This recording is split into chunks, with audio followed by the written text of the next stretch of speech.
خوفناک لالٹین۔ یہ بہت پرانا اور سچا واقعہ ہے دوستو۔ یہ تب کی بات ہے جب پاکستان بنے چند سال ہی ہوئے تھے۔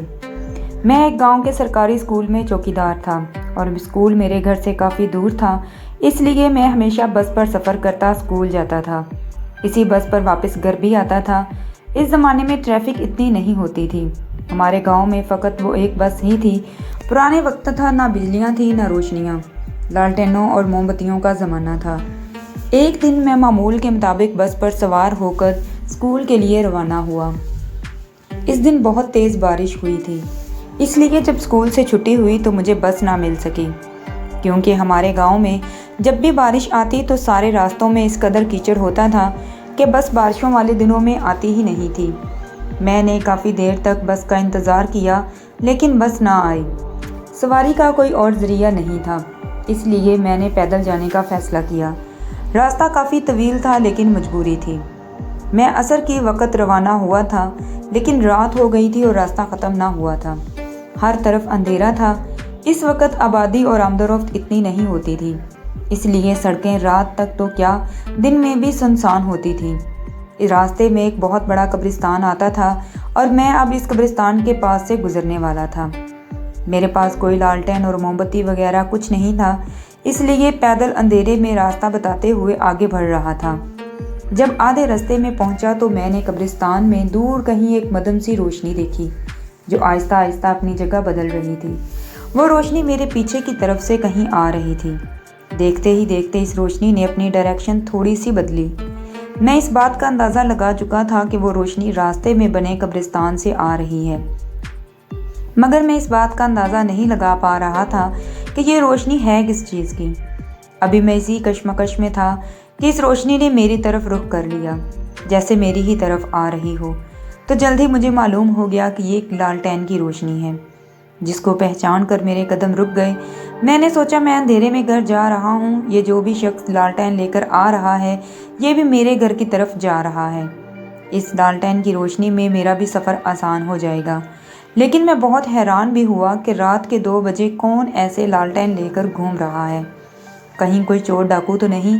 لیکن چور ڈاکو ہمارے علاقے میں بہت ہی کم ہوتے تھے۔ پھر بھی میں نے یہی سوچا کہ ہو سکتا ہے سچ میں کوئی چور ہو۔ یہ خیال آتے ہی میں نے راستے سے ہٹ جانے کا فیصلہ کیا اور ایک جھاڑی کے پیچھے چھپ کر اس لالٹین والے شخص کو غور سے دیکھنے لگا۔ وہ شخص جو بھی تھا لالٹین اٹھائے اسی طرف آ رہا تھا۔ میں بس لالٹین کی روشنی کو دیکھ رہا تھا۔ جب وہ روشنی کچھ نزدیک ہوئی تو میرے قدموں تلے جیسے زمین ہی نکل گئی ہو۔ ڈر کی ایک تیز لہر مجھے چھو کر نکل گئی۔ میں نے دیکھا کہ وہ صرف ایک لالٹین ہے جو ہوا میں لہراتی ہوئی ادھر ادھر جا رہی ہے۔ اس لالٹین کو کوئی شخص نہیں لے کر آ رہا تھا، بالکل وہ لالٹین خود ہی اڑتی ہوئی ادھر ادھر آ رہی تھی۔ میں نے یہ سب دیکھ کر دل ہی دل میں اللہ کو یاد کرنا شروع کر دیا۔ وہ لالٹین میرے پاس سے گزری اور کہیں غائب ہو گئی۔ میں نے اپنی پیشانی سے پسینہ صاف کیا اور تیز قدمی سے گھر کی طرف بڑھنا شروع کر دیا، جو کہ ابھی بھی بہت دور تھا۔ میں ابھی تھوڑی دور ہی پہنچا تھا کہ مجھے اپنے پیچھے سے وہی روشنی آتی نظر آئی، جس کو دیکھ کر میں تیزی سے بھاگا اور پناہ لینے کے لیے گاؤں کی ایک چھوٹی سی مسجد میں داخل ہو گیا۔ اس کی وجہ یہ بھی تھی کہ اس روشنی کی رفتار بہت تیز تھی اور اس روشنی سے بچ نکلنا کافی مشکل تھا۔ جب میں مسجد میں داخل ہوا تو وہ روشنی مسجد کے دروازے تک پہنچ کر رک گئی۔ میں خوفزدہ ہو کر اس روشنی کو دیکھتا رہا لیکن وہ روشنی مسجد کے اندر نہیں آ سکی۔ پھر وہ لالٹین کی روشنی اسی رفتار سے قبرستان کی جانب چلی گئی۔ میں نے پوری رات اسی مسجد میں گزاری اور دعائیں کرتا رہا۔ وہ روشنی مجھے رات کو پھر سے نظر آئی۔ میں ساری رات اس روشنی کا تماشا دیکھتا رہا۔ وہ لالٹین آتی جاتی رہی اور پھر فجر سے کچھ وقت پہلے وہ روشنی مکمل غائب ہو گئی۔ میں نے فجر کی نماز مسجد میں باجماعت ادا کی اور سورج نکلتے ہی وہاں سے گھر چلا آیا۔ اگلی صبح جب گھر پہنچا تو بخار میں جکڑا ہوا تھا۔ جب بخار کا زور ٹوٹا تو میں نے پوری کہانی گھر والوں کے گوشے گزار کی۔ آج اس کہانی کو برسوں بیت گئے لیکن مجھے آج بھی اس رات کا ایک ایک لمحہ یاد ہے۔